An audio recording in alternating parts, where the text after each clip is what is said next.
Congressman Kennedy. Madam Chair, thank you. I want to thank Subcommittee Chairman Raskin and Ranking Member for convening this extremely important hearing today for your tireless efforts to expose this administration's dangerous assault on LGBTQ Americans.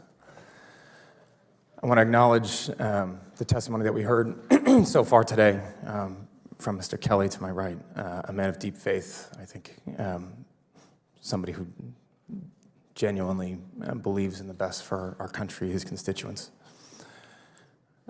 I want to recognize Mr. Takano and Mr. Maloney's testimony and how grateful I am that they serve their country in the way that they do.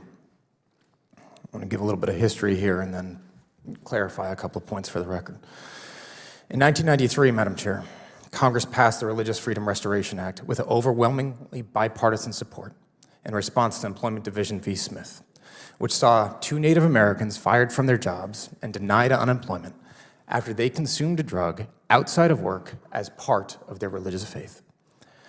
The intent of that law was simple: that Americans have a right to practice their faith freely and fully, that Native Americans had a human and legal right to practice their religion as they wished, that no Jewish child should be told they cannot wear a yarmulke at school, that no Sikh worshiper can be forced to reject the tenets of their faith to protect their communities or serve in our military.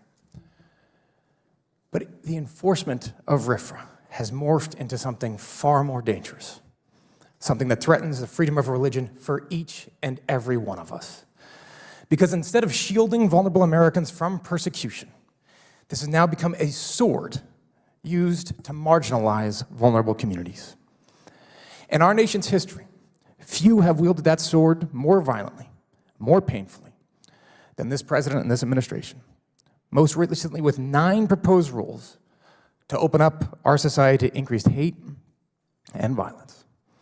Let's be very clear about who has been left in that hateful wake.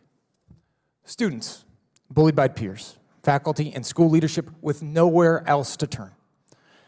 Pregnant teachers forced out of lifelong careers. Patients forced to suffer because of someone else's religious belief. Workers fired or forced onto an unemployment line for living their own lives. Homeless Americans denied shelter because this administration does not believe that they are worthy of housing. Children denied loving families. Prisoners denied human rights and basic dignity. Migrants and asylum seekers literally denied life. And unlike the claims of members of this administration's cabinet, these are not people seeking, quote, extra rights. These are Americans asking and begging to be treated the same as the next student at the desk, the next loving parents looking to adopt a child, the next employee to put on a uniform, and the next person seeking asylum or shelter. That is what the Do No Harm Act is about, that I worked on and filed with Bobby Scott.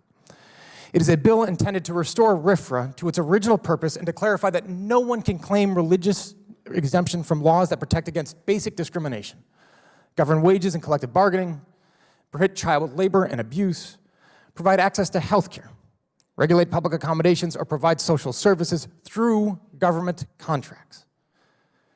A bill to reestablish a lesson that Americans have learned painfully for generations, that if civil and legal rights exist only in the absence of a neighbor's religious objection, then they are not civil rights, but empty promises. The ability to freely and fully exercise sincerely held religious beliefs in this country is a liberty each of us cherishes. Across the nation, religious principle inspires countless families, organizations, communities to champion economic justice, human dignity, and common decency. But there is a difference between exercising religious beliefs and imposing them on others. Our Constitution fiercely protects the former and expressly prohibits the latter. If this administration cannot see the harm that they are causing not just to LGBTQ Americans and vulnerable communities, but to religious liberty itself, then Congress must act quickly and powerfully to open their eyes. Transgender Americans deserve better. LGBTQ plus Americans deserve better. Every single American deserves better. And let's get to the crux, if I may, briefly, about what we have heard today. This comes down to two big pieces. One, a complete juxtaposition and a redefinition of who is a victim. We have learned across our society that the denial of services based on the central tenet of who the recipient of those services are constitutes discrimination.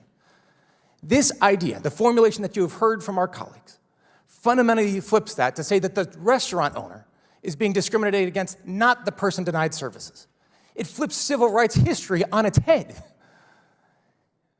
That is the jujitsu that this Supreme Court and that a Republican majority seeks to sell on American public today.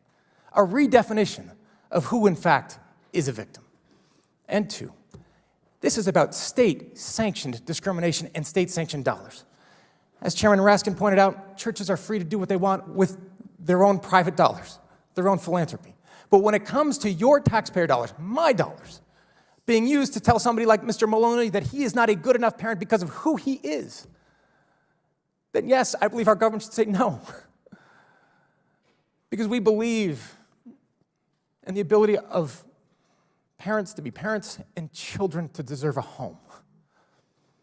And that's what this is about. Nothing more and nothing less. And lastly, let me just end on this. One of the proudest moments of my congressional career was marching in the Gay Pride Parade in Boston, Massachusetts in 2013. Tens of thousands of people lined the streets of Boston. As I walked down that street with my predecessor, Barney Frank, a former congressman, one of the first people to come out as gay in service to our country, and Jewish, and my former college roommate, a 7-foot-tall African-American professional basketball player who was the first person in a major professional sport to come out as gay. A gay Jewish former congressman, a pasty white, red-haired Irish Catholic, and a 7-foot-tall African-American professional basketball player walking down the streets of Boston with thousands of people cheering them on. Our founders may have been brilliant, but they never thought that that was going to happen. Our society has progressed to recognize the basic dignity of every single soul. That is what today is about. I yield back. I thank my colleagues for their testimony before us today.